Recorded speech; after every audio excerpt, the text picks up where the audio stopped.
Good morning, everybody. Welcome to today's Reading the Red. I hope you had a lovely weekend. We did. We was in London. We had a great time. Today's weather, we brought the sunshine back with us. Monday morning and it's sunshine. Wow. Praise the Lord. Matthew chapter 19. We are talking about this revelation of marriage. And in verse 6, Jesus continues by saying these words to the Pharisees. So they are no longer two, but one flesh. What therefore God has joined together, let no man separate. So they are no longer two, but one flesh. This sense of being one, even though we're two. You know, there is a reality in the joining of the two that make one that's incredible. If you take two strands of string and you bind them together, you make a cord stronger. And there's a sense in which God has designed life to man and woman to be together, to be in marriage, to create family. And there is diversity in that as well, of course. But the reality in terms of the whether they do or whether they don't. But in this situation, Jesus is dealing with marriage, and he says that what God has joined together and made one. And he's saying that because he wants us to realise that we can be stronger when we find, as it were, that one that we can love and that they can love us, that we can create the security and the foundation for children. We can bring insight and understanding. We can bring education. We can bring stability. We can bring protection in the family. Now, we recognise in these days that the family is under attack, and it's being attacked from governments, from inside out, from this left and from this right, and from all over the place.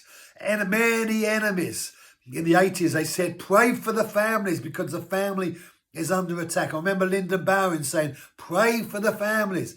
Well, the families were under attack then, but listen, we're in a culture today where families and togetherness and this oneness of heart is all being eroded away. And if it looks like this now, what's it going to look like later? Brothers and sisters, God has always wanted us to be, as it were, strong and secure in the family. A man shall leave his father and mother, be joined to his wife, and two shall become one flesh.